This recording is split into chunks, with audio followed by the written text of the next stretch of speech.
अस्सलामुअलैकुम, मैं हूँ तहीना शेख। ये तस्वीर जो आप देख रहे हैं, इस लड़की का नाम है सानिया खान।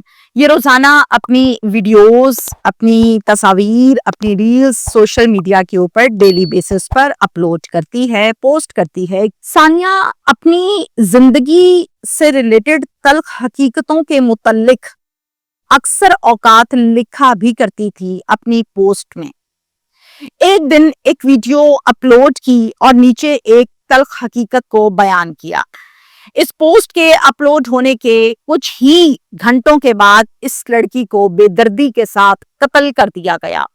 वो कातिल कौन है जिसने इसे कत्ल किया और कातिल का रिश्ता क्या है, ये बड़ी अहम बात है। नॉर्मली तौर पर यह बात जहन तस्लीम नहीं करता कि महज एक फोटो या वीडियो अपलोड करने पर लड़की को कत्ल कर दिया जाए।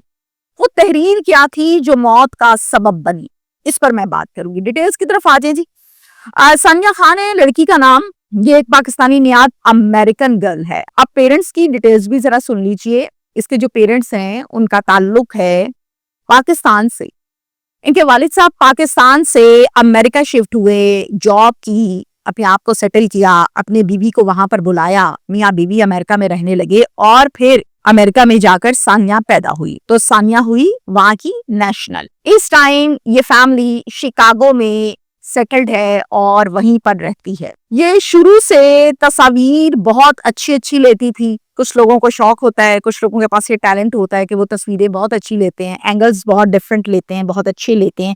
तो इसके पास भी ये गॉड गिफ्टेड टैलेंट मौजूद था। फिर उनको अपने सोशल मीडिया पर अपलोड भी करती थी। 25 साल की उम्र में एक निजी एयरलाइन में फ्लाइट अटेंडेंट की जॉब मिली और इसको ज्वाइन किया। बहुत अच्छी नौकरी थी, बहुत अच्छा काम चल रहा था, रूटीन के मुताबिक काम करती थी और पढ़ी लिखी भी थी।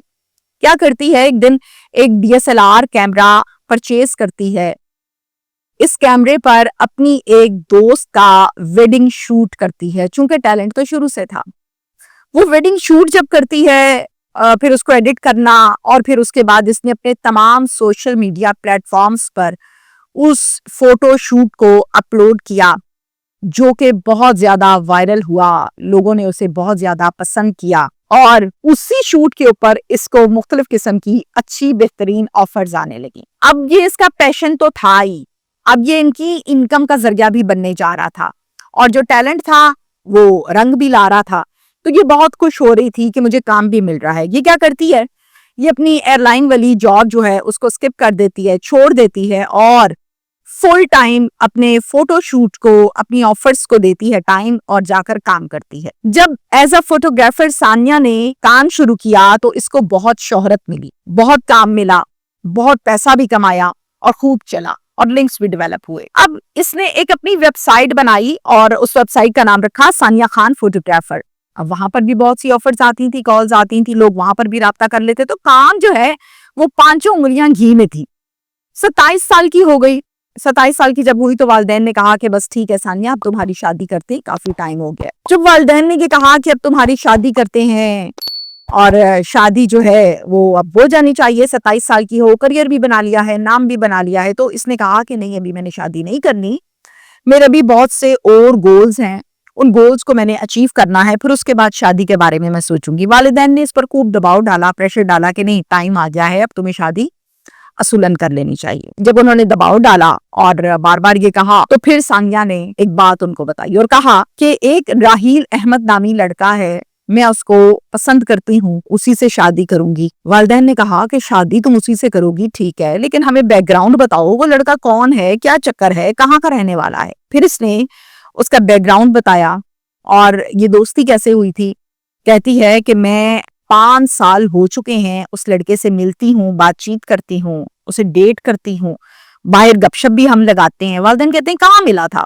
कहती है कि जब मैं एयरलाइन पर जॉब करती थी तो उस टाइम मेरी इससे मुलाकात हुई थी, वहीं पर मेरा इसका ताल्लुक बना था और हमने एक दूसरे के साथ ये वादा किया था कि हम शादी एक दूसरे के साथ करेंगे और जिंदगी को गुजारेंगे। राहील मुझे अंडरस्टैंड करता है। वालिदैन कहते हैं कि हमें मिलवाओ राहील से। वालिदैन को राहील से मिलवाती है तो राहील दिखने में एक लंबा चौड़ा खूबसूरत नौजवान है। वालिदैन को किसी किस्म का कोई एतराज नहीं होता, वो एग्री हो जाते हैं और धूमधाम के साथ ये शादी तय पाती है और फिर वो भी जाती है।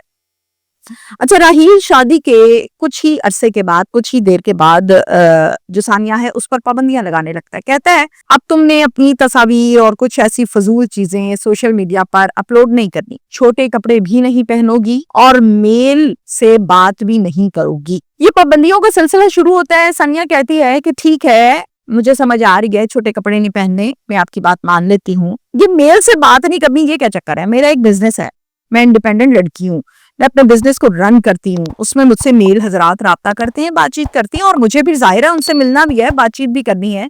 तो ये वाली पाबंदी तो मैं आपकी नहीं मानने वाली, ना मैं मान सकती हूँ, इससे मेरा बिजनेस खराब हो जाएगा। राहील कहता है कौन सा बिजनेस भाई, आई कैन अफोर्ड, इस बिजनेस को भी बंद करो, मैंने तुम्हें ये काम अब नहीं करने देना। कहती है कि मैं बिजनेस को बंद नहीं करूंगी, ये मैंने खुद अपने हाथों से जीरो से चलाया है, एस्टैब्लिश बिजनेस है मेरा, तो मैं बंद नहीं कर रही, ये बात जहन से निकाल दो। बहुत झगड़ा होता है, मारपीट होती है। कुछ दिनों के बाद डे बाय डे ये झगड़ा, ये ताल्लुक, ये फासले दिलों में और आपस में बहुत बढ़ने लगते हैं, बढ़ते हैं इस हद तक कि इस पर आने जाने पर पाबंदी लग जाती है कि तुमने घर से बाहर नहीं जाना, तुमने उससे बात नहीं करनी, ये नहीं करना, वो नहीं करना। ये तमाम सूरत हाल अपने पेरेंट्स को बताती है और कहती है कि ये तो मुझे अंडरस्टैंड करता था, मैं समझती थी कि ये दुनिया का सबसे अच्छा आदमी है, लेकिन इसके बावजूद मुझे बहुत दुख हो रहा है, मैं क्या करूं। राहील के मुतल्लिक तुम परेशान ना हो, हम तुम्हें सहारा देंगे, सब ठीक हो जाएगा। खुला की डिग्री दायर कर देती है अदालत में। कुछ अरसे के बाद खुला हो भी जाती है और खुला के बाद राहील सानिया का पीछा करने लगता है, चेस करने लगता है उसको। वो जहां जाती है उसके पीछे पीछे होता है। जब वो किसी से बात कर रही होती है, एंड टाइम पे ऊपर चला जाता है, जाकर उसका हाथ पकड़ लेता है, हाथ पकड़कर उसको साइड पर ले जाता है। आसपास वाले देखते रहते हैं। सानिया कहती है क्या तुम मेरा पीछा हर टाइम करते रहते हो? वो बाज नहीं आता। पहली मर्तबा तो सानिया उसको माफ कर देती है, और सेकंड टाइम जब वो ये हरकत करता है तो वो सीधा पुलिस के पास जाती है और जाकर एक कंप्लेन दर्ज करवाती है। जैसे ही कंप्लेन हो जाती है फिर ये राहील हट जाता है।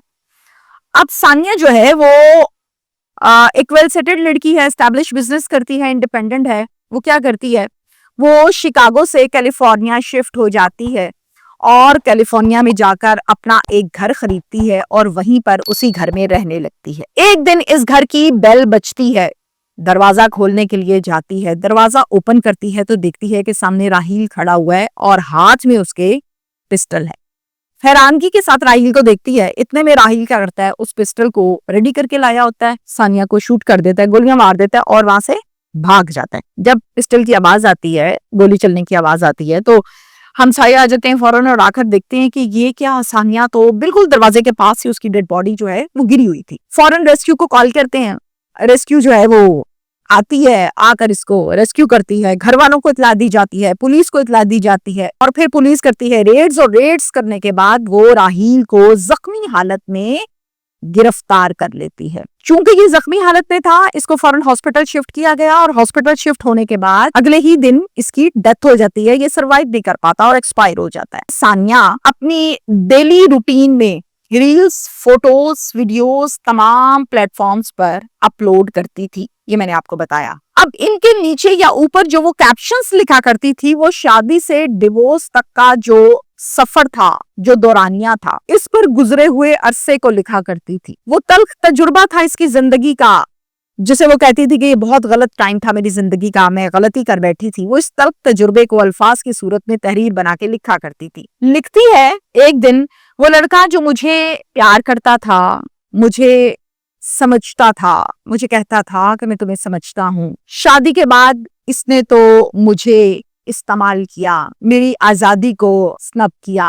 वो प्यार नहीं था, वो सब वादे झूठे थे, वो बातें झूठी थी जो मुझसे किया करता था। मैं अब अलग होके बहुत खुश हूँ और अच्छी जिंदगी गुजार रही हूँ। इस टाइप की ये कैप्शन लास्ट लिखी गई थी, जिस पर इसको कत्ल किया गया। मैसेजेस पूरे व्लॉग का ये है कि अगर आप किसी लड़की को चुनते हैं शादी के लिए और 4-5 साल का टाइम थोड़ा नहीं होता, आपको एक दूसरे को समझने में, देखने में काफी होता है। फिर आप देख चुके हैं कि उस लड़की का लाइफस्टाइल क्या है, अर्निंग पॉइंट क्या है, बिजनेस क्या है, लाइफस्टाइल क्या है, और लड़की भी देख चुकी है लड़के को। इसके बावजूद भी अगर आप उसको सेलेक्ट करते हैं, इट मीन्स कि यू आर एग्री। और फिर शादी के बाद आप कैसे एग्री नहीं हुए, फिर आपको क्यों एतराज होने लगा? ये तो वही लड़की है जो पहले भी करती थी और अब भी कर रही है, कोई नया तो नहीं कर रही है, तो फिर क्यों आपको एतराज हुआ? तो तमाम चीजें फाइनलाइज करने से पहले एक मर्तबा अपने जहन में ये सोच लीजिए कि जो कुछ ये करती है या जो कुछ ये करता है वो मुझे शादी के बाद भी कबूल होगा या नहीं, या उस टाइम मुझे समाज और खानदान याद आएगा। तो शायद इस तरह के मामलात ना हो। Thank you.